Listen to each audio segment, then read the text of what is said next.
আমি সবসময় একটা কথা ভাবি যে মানুষে এত এত ভিডিও করে, আমি ভিডিওটা হয়তো এদের মতন করলে আমার ভিডিওতে ভিউজ আসবে না। বন্ধুরা, ভিডিও কিন্তু মানুষেরটা দেখেই কিংবা তুমি করলেই যে সেই ভিডিওতে ভিউজ আসবে তার কোনো মানে নেই। এগুলো হচ্ছে ভাগ্য আর কপাল। কপাল যদি ফেরে না, তো তুমি যেরকমই ভিডিও ছাড়ো না কেন সেই ভিডিওতেই তোমার ভিউজ আসবে। আবার আমি ভাবি যে না, লোকের ভিডিও দেখে যে ভিউজ আসবে সেই কোনো মানে নেই। নিজের মতো নিজে করতে থাকি আর সেই জিনিসটাই আমি করে যাব।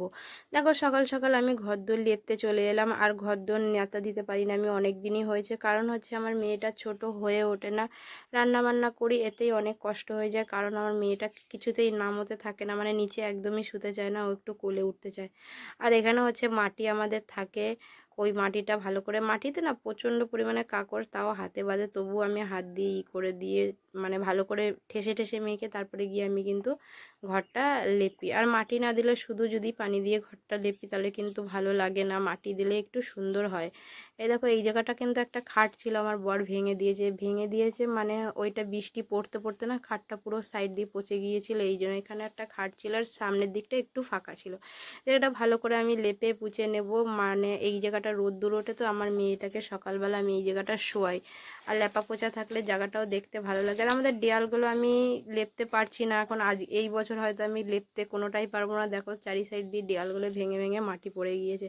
আর বেশি হয় বৃষ্টিতে, কিন্তু নেতা দিয়ে রাখা যায় না বৃষ্টিতে, এই শীতকালেই হচ্ছে তোমার ভালোভাবে হয়। এখানে দেখো ভাত আমার হয়ে গিয়েছে, ওই কাজগুলো আমার হয়ে গিয়েছে, আর এখানে দেখো ভাতটাও আমার হয়ে গিয়েছে। ভাত আমি এখন নামিয়ে নেব।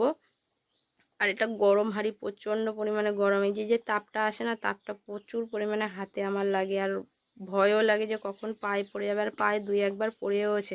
এখানে দেখো আমি ডাল করে নেবো, ডালের জন্য আমি পেঁয়াজ, শুকনো লঙ্কা আর একটু রসুন দিয়ে দিয়েছি, সেটা দিয়ে আমি একদম ফোড়ন দিয়ে নিয়েছি। ডালটা দেখো, আজকে ডাল হয়েছে আর একটু সোয়াবিন আলুর তরকারি হয়েছে, আর কালকের একটু মাংস ছিল সেইটাই বাচ্চারা খেয়েছে। আর এখানে দেখো পেঁয়াজ রসুন সব আমি কেটে কুটে নিয়েছি, আর এখানে হচ্ছে আমি সোয়াবিনের জন্য আলুটা ভেজে নেবো। আর এখানে দেখো সবাইকে ভাত দিয়ে দিয়েছি, আমিও ভাত নিয়ে নিয়েছি দুপুরবেলা।